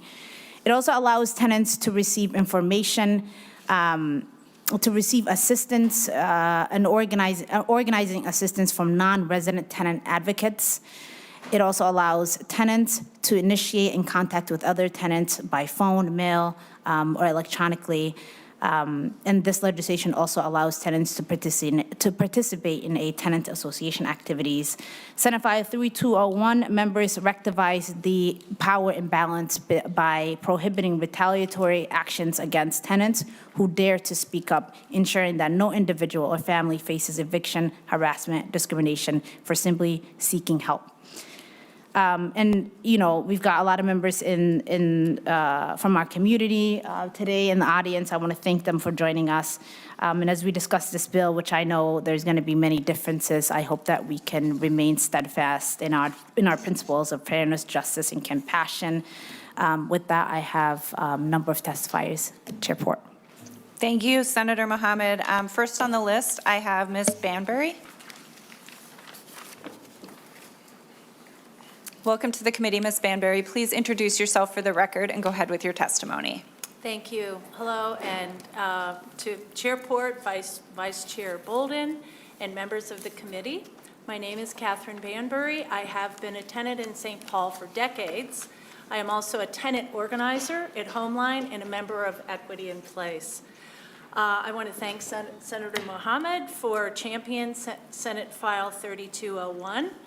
I'm speaking personally today to why I am in support of the Right to Organize bill.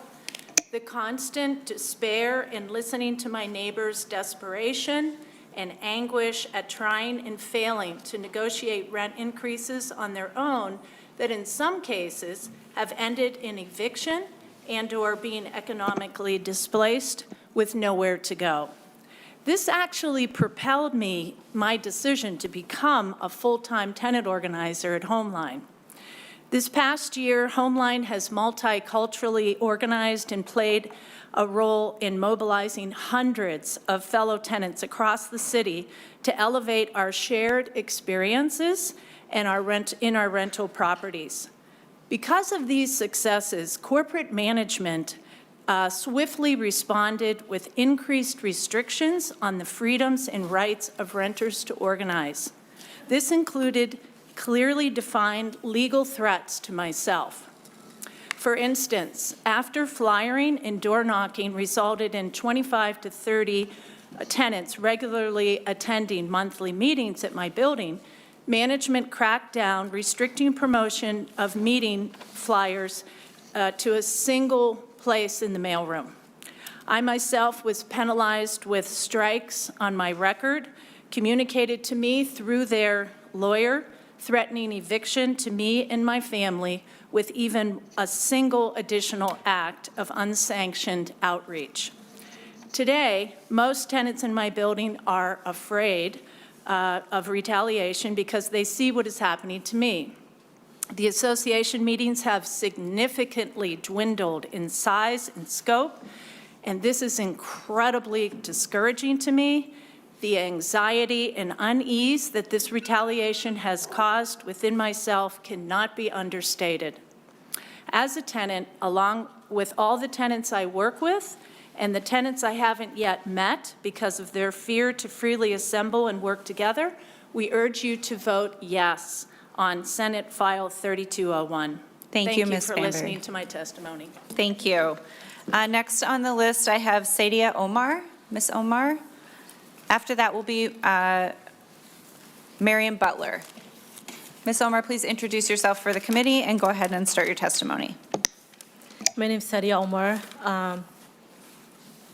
Thank you, Chair Ports, Vice Chair Boldon, and Senate Housing Committee.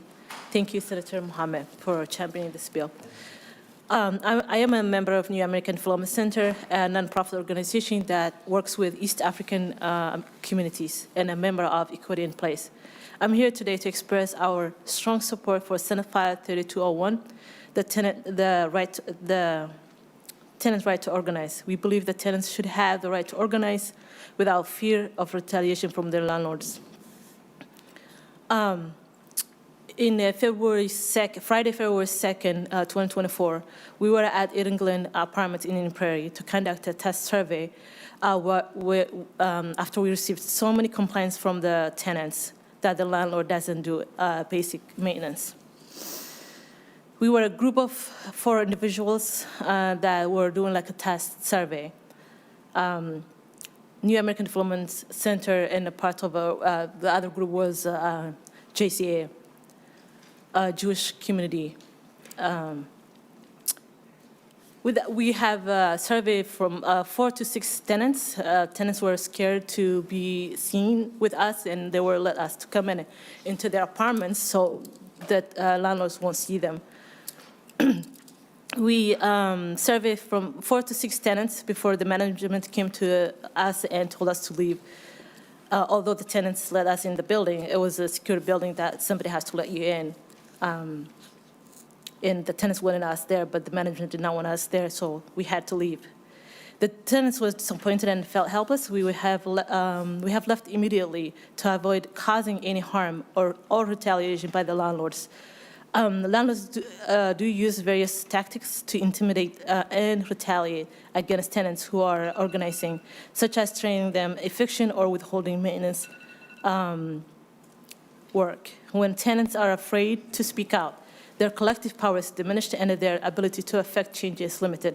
Therefore, we believe it's essential to support Senate File 3201 to provide legal protection for tenants to organize freely. Additionally, tenants organized might seek support from community groups, legal advocates, or labor unions to help protect their rights and ensure that their voices are heard.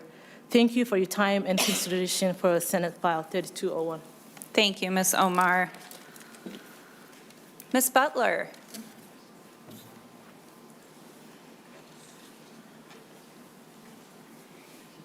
After Ms. Butler will be Ms. Kaplan. Welcome to the committee, Ms. Butler. Please introduce yourself for the record and then begin with your testimony. Hi, my name is Marion Butler. I want to thank you, Chair Port, Vice Chair Boldon, Ranking Member Lucero, and members of the committee. I'm a tenant at Ridgebrook Apartments. I have lived at Ridgebrook Apartments for 2.5 years. I'm here to speak in favor of tenants' rights to organize bill number SF3201. I would say starting November, I've been organizing tenants against the injustice and the neglect on management parts to its tenants, and recently I've been retaliated against in the past 2 years. I've been having pest issues, maintenance issues, mold, water damage, cabinets needing to be replaced, my back door not being secure. I've had to reach out to the City of Brooklyn Park inspection to make complaints so that the repairs in my apartment can finally get done. After me doing this, it took a month for them to finally complete everything that needed to be repaired in my apartment, and then went on to speak at city council meetings addressing the issues that tenants are going through, and after doing these things, I have been retaliated against. The management at Brooklyn Park Apartments have given out lease violations through pest control companies, calling my apartment unsanitary. And it is retaliation because we are being charged $300 lease violation fees. And I've spoken with my lawyer, and nowhere in my lease does it say anything about lease violations for unsanitary conditions, and more importantly, what fees are charged in accordance to these violations. The fee recently went up from $300 to $350, so it's very unfair, all that's going on. We're trying to hold them accountable for the things that we've been going through, and in turn, they are retaliating with unethical tactics. And I'm not alone. The retaliation is happening to my neighbors who have raised their voice as well. There's an ongoing pest issue that doesn't look like it's going to ever be resolved. So we're asking for the right to organize a bill to be passed. Going through injustice and neglect, having to endure the things that myself as a tenant at Ridgebrook have been forced to deal with is unbearable. We pay money to live here, but we have no power at all as tenants. We're expected to stay silent regardless of our housing conditions, and that is not right. It's important that the state supports the tenant to have the right to organize without retaliation upon raising our voice. I hope you take me and my neighbors' concerns into consideration.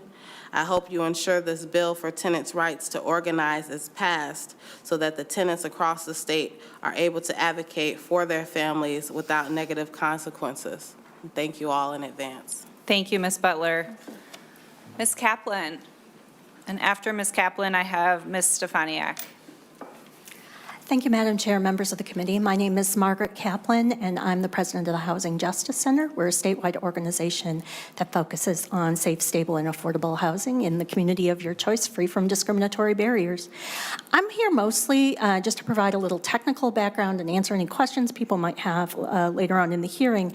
I wanted to talk a little bit about where this comes from.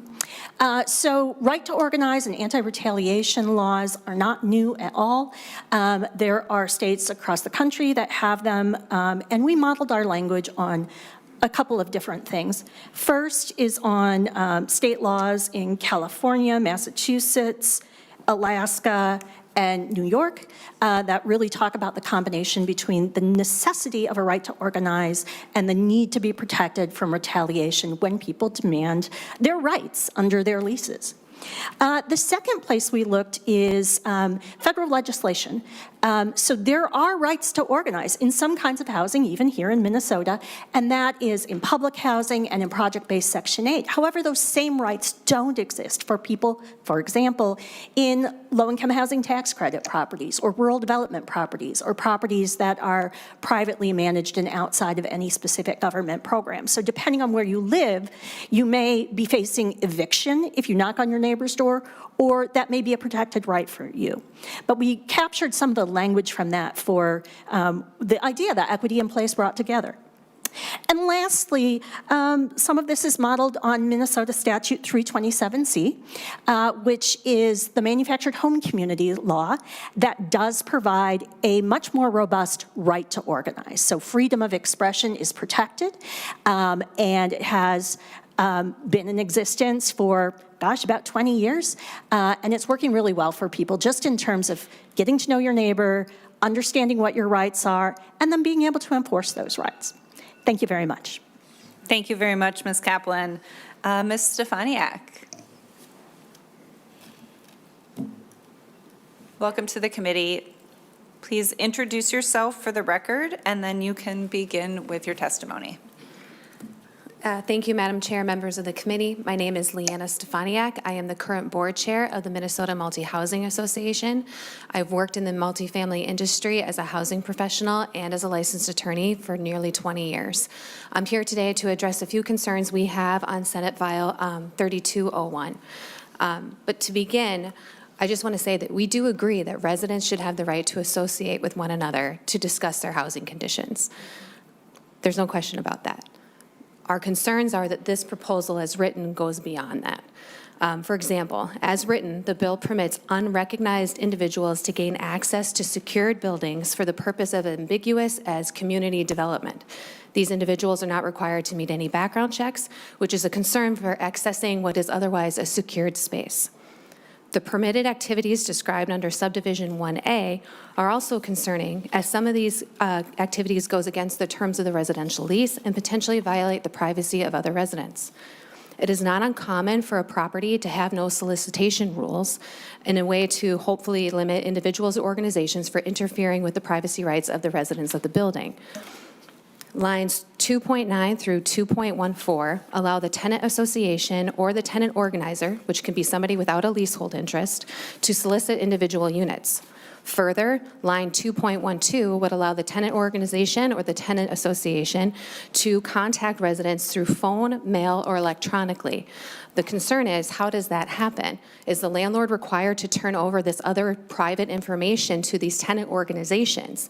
Clearly doing so would be a violation of the lease and tenant privacy rights, but as this bill is written, it could be argued as landlord interference and thus subject the landlord to penalties under the retaliation and other sections of this proposal. Activities protected under subdivision 1C could be disruptive to other residents, and the remedies are unclear. Additionally, it's important to note that not all properties are built the same. A 1920s brownstone does not have common space other than a front entry or hallway, but this provision does not allow us to talk about the areas in which these activities could take place, even if it's a violation of ingress or egress safety code. The proposal provides two separate phases that could be confusing to property managers. 2.23 through 2.26 states a housing provider cannot require someone to obtain permission to engage in activities on the property, but then the next sentence states that we can enforce time, place, and manner. This is confusing and should be clarified as to its intentions. Finally, the retaliation provision in this proposal creates a different standard for retaliation separate from what already exists in 504B.441. And then finally, some of the provisions in specific situations protected under this proposal are in direct contrast to the United States Supreme Court Cedar Point Nursery decision, an important consideration for this proposal. The proposal needs to balance the Cedar Point decision and the constitutional right to exclude from private property while maintaining an individual's right to associate as they wish. Thank you, Madam Chair, members of the committee. Thank you, Ms. Stefaniak. Thank you, Senator Mohamed, for your presentation. We'll go to questions now. Senator Draheim. Thank you. I was going to catch the last testifier before she sat down. I would like to know more, and maybe Priya can, the Cedar Point decision. Can we just get a quick 30-second what that did? Ms. Stefaniak? Yes, sorry for leaving before. Senator Graham, Madam Chair. The Cedar Point Nursery decision is a case that started out of California, and it actually discussed protesting on private property rights. Now, it was not a housing case necessarily. It was about agricultural and farming.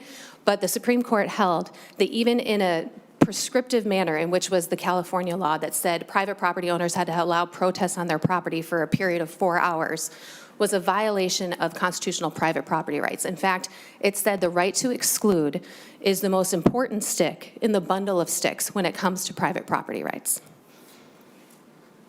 Thank you. Members, other questions? Senator Lucero. Thank you, Madam Chair. Oh, was he not done? Okay. Thank you, Madam Chair. I have a handful of questions here. The first is I would draw, Madam Chair, 0.10. So you define in there that what a tenant association means, and it includes 2 or more rental units that are owned or operated by the same landlord. So I just want to fully understand what this means. So would that include a duplex on the same PID, which would be 2 units? Senator Mohamed? Thank you, Chair Port. I think that means if they are in the same unit, those, can you repeat your question, Senator Lucero? Senator Lucero? Sure, thank you, Madam Chair. So 2 units, so a duplex would be 2 units, 2 separate units, so it'd be 2 units, but on the same PID. Same property. Same parcel. That's a really Ms. good Kaplan? question. Thank you, Chair Part Senator Lucero. What it's intended to do is to just say that people can become a tenant association if they are organizing, if 2 or more people are organizing together and they have the same landlord. So it doesn't necessarily mean it has to be in the same building. For example, there are some single-family homes that are owned and operated by a single landlord, where tenants may want to organize together because they have interests in common, even though it's scattered site rental housing from the same landlord. So I guess if it's owned by 2 different people, then not necessarily. Senator Lucero? Thank you, Madam Chair. Okay, so that was going to be the next part of my scenario, but I don't care what it's intended to do. I care what the verbiage reads, and it doesn't read persons, it reads rental units. And so in my, again, I'm just trying to go through this in my head because you brought up single-family home, which is where I was going to go with my questioning. So if you have the same housing provider who owns 2 different single-family homes, hence 2 different units that are on 2 different blocks, would that qualify under this definition? And then what if those 2 units, I'll take it to the next step, moving the next point over, 2 different cities? So same housing provider, a single-family home owned by that same housing provider in 2 different cities, would that qualify under this definition? Senator Mohamed? As long as it's owned by the same landlord, is my understanding, is they can organize together. It doesn't matter where they live or how far away they are apart. Senator Lucero? Okay, and a follow-up then. So the ownership by the same housing provider, would simply changing the title of record, would that then change and then not meet this definition? Could I create another LLC, partnership, some other form of legal entity, and title that second property in a different name, and would that then not qualify to meet this definition? Senator Mohamed or Ms. Kaplan? Thank you, Madam Chair, members of the committee. In theory, one could try and make the argument that by creating a new legal entity, that they would be, that could be a mechanism to try and basically push back against people trying to organize together. However, I think the definition in here of operated by the same landlord is reasonably expansive enough that somebody would be able to argue that sort of trying to game the system to avoid people forming a tenant association would be in violation of the ordinance. or the statute. However, if there is some clarifying language, we would certainly, I think the Equity in Place Coalition would certainly be willing to take a look at that and see, because we certainly want to make sure that this law does the best it can to make sure that tenants in housing are able to understand, organize, and assert their rights under the law.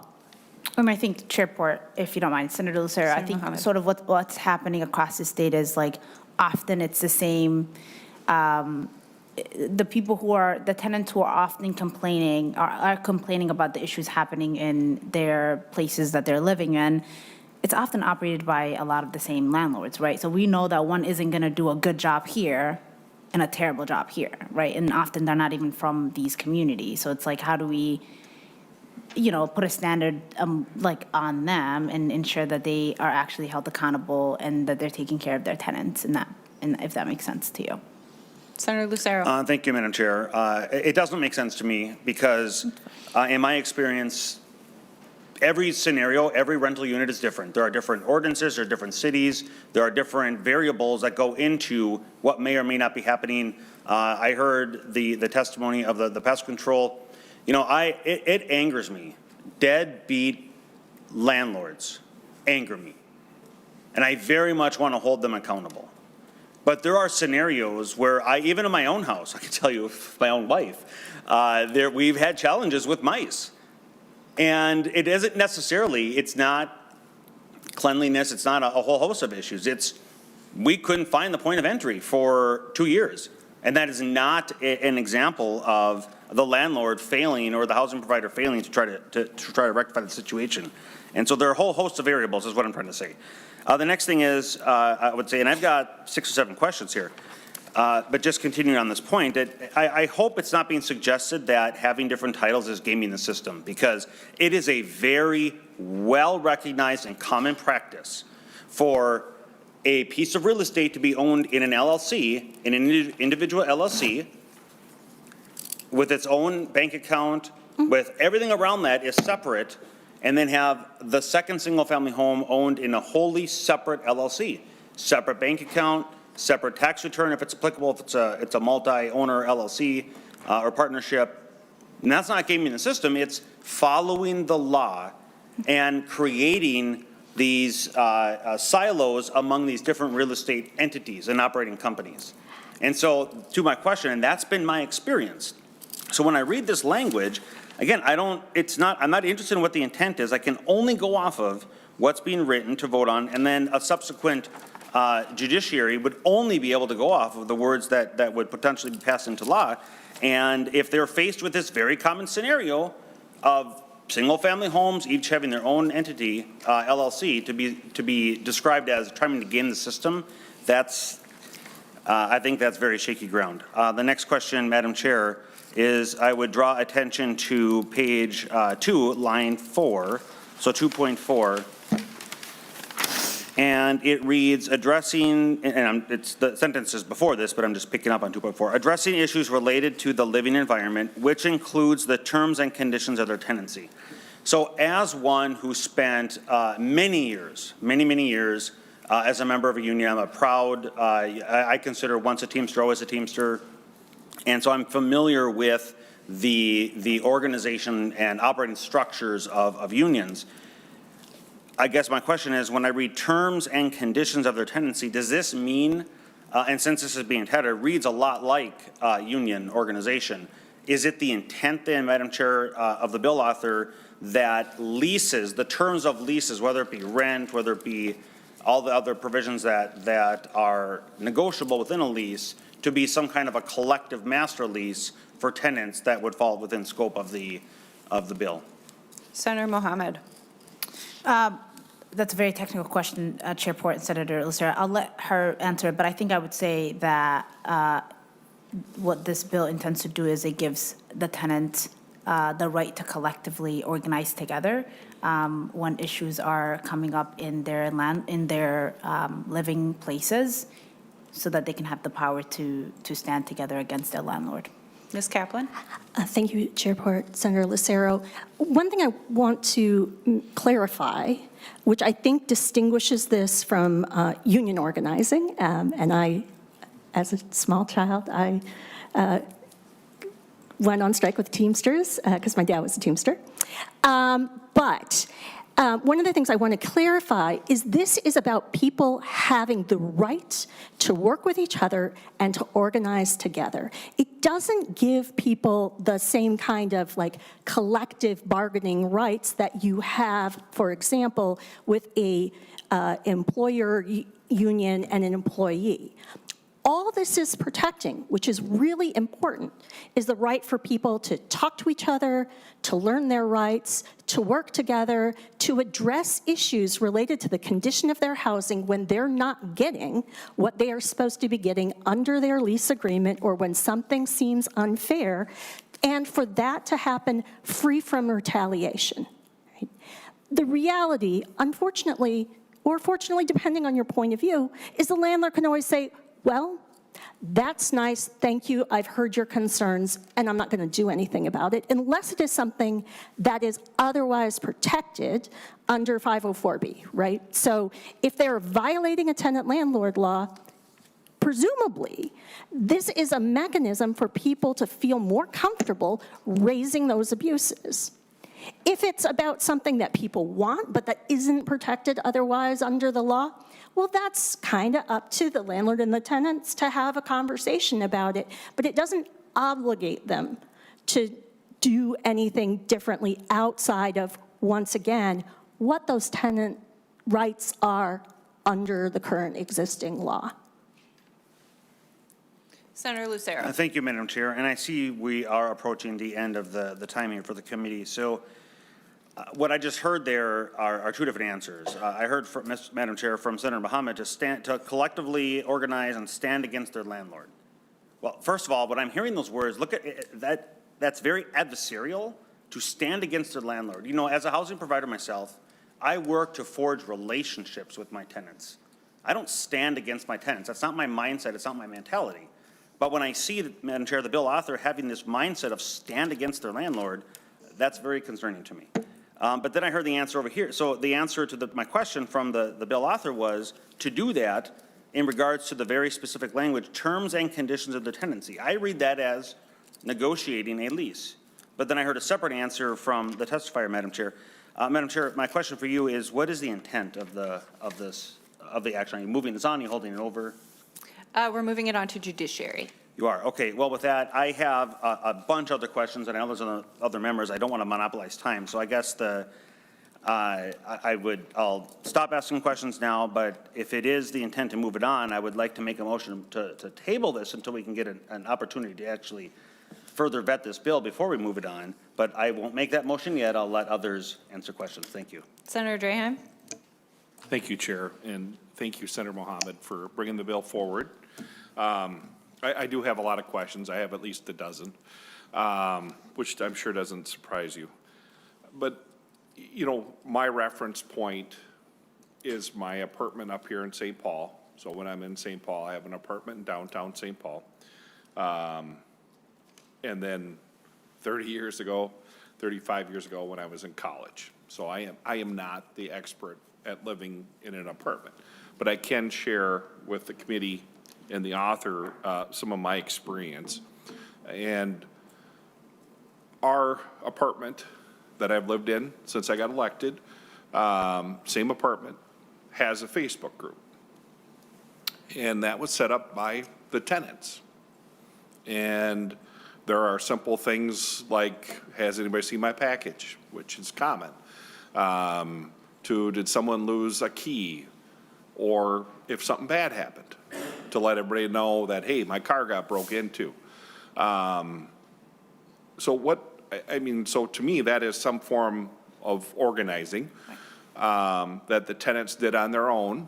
And I think the management company must have helped assist in that. And they're not on or active really in that group. So what's stopping other buildings to have some kind of communication device to communicate to help accomplish what you're trying to accomplish. Yeah, thank you. Senator Mohamed. Chairport. Senator Durham, thank you for that question. That's a really good question, and I'll answer it. I just first want to sort of address something that Senator Lucero said, which is sort of my intent for the bill is to, because I said for tenants to organize together and stand against a landlord who isn't treating them right. I don't think my intent is to make it hard for landlords. And I think to sort of put out there this assumption that I am this individual who is trying to make it hard for landlords and easier for tenants isn't fair assumption.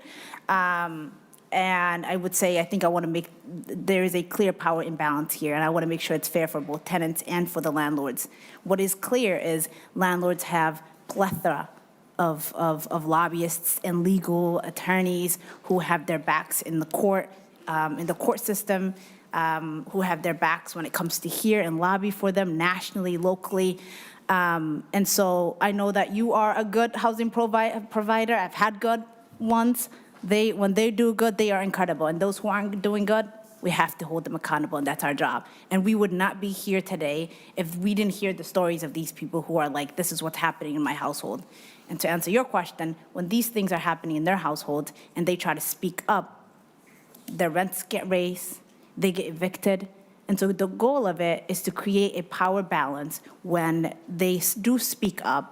That landlord doesn't just make it harder for them it doesn't make it easier.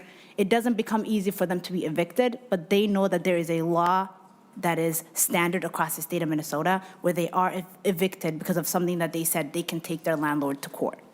And that could happen the same way that currently happens. If somebody doesn't pay rent, does X, Y, and Z, the tenants get taken to court. And so we're making the power fair for everybody across the board.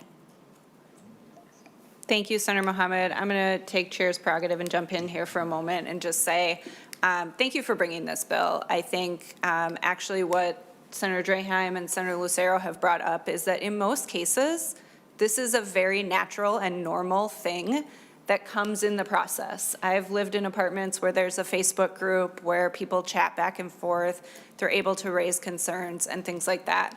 There are instances where that is met with retaliation, where that is met with those bad actors that Senator Lucero talks about who are not holding up their end of the bargain.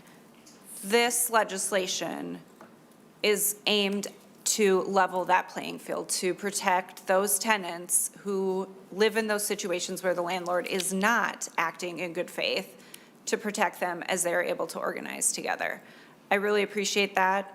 I think it's a critical piece of the housing conversation, but I also want to acknowledge that this is in judiciary law and will be going to the Judiciary Committee to have all of the technical pieces of it sort of worked through. We wanted to hear it here because I think it ties together into people's experiences in housing, and that is critical, but it also will be going to the Judiciary Committee to have a more technical overview of it for members' notice. At that point, Chair Latz and I are still in discussions of whether it would come back here to be potentially included in a housing bill or whether it would move forward potentially in a judiciary omnibus. I'll let you all know as soon as we have that. We do have to be out of here in about 8 minutes, so we can take 2 questions if people can move quickly. Senator Draheim, I see your hand on the mic and ready to go. Yeah, if I could, Chair, I got quite a few questions. So, when I talk to property managers, Chair, they're really struggling finding help. And the number one thing that chases employees away is their safety. The people working in these apartments do not feel safe. And I think this, as drafted, could open that can of worms to let people into the building that we don't know anything about. And a term that we use quite a bit in the housing provider arena is quiet enjoyment of our household. So, those are probably 2 of my biggest concerns is the safety, and not just of the tenants that you're trying to help, which I understand why you're trying to help them, but of everybody. So if we're going to draft legislation and put a new law in, it should help everybody in the building and not just a select few. So I don't want to hurt an employee or another tenant by opening up the doors to anybody and everybody. How are you going to police if you're bringing in people potentially, from what we heard earlier, multiple communities into one building? And I think Senator Lucero brought up, where do you hold these people? You know, my apartment building has a room we can rent. And you could rent that right now. Just pay a little nominal fee, and you have a big room, you could have a meeting. So if the tenants wanted, and maybe they have, I just didn't go, and hold that meeting. But I think this has a potential to ruin that quiet enjoyment by having a bunch of people come into an apartment building. And if you've ever worked shift work where your sleep schedule is different, that's hard for people to adjust to, and then have a whole bunch of people in the building. And a couple other issues, and I know I don't have time to really ask questions, Chair, so I'm just going to kind of paraphrase some of my concerns. And hopefully we'll see this back. I think we need to see it back before it goes on.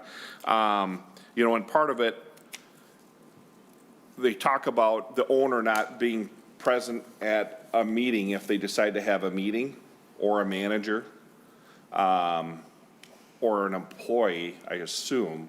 So if an employee, manager, or owner live in the building, are they not included? And what if they are an employee or manager? You know, how would you address that? So I think this bill really needs some more attention.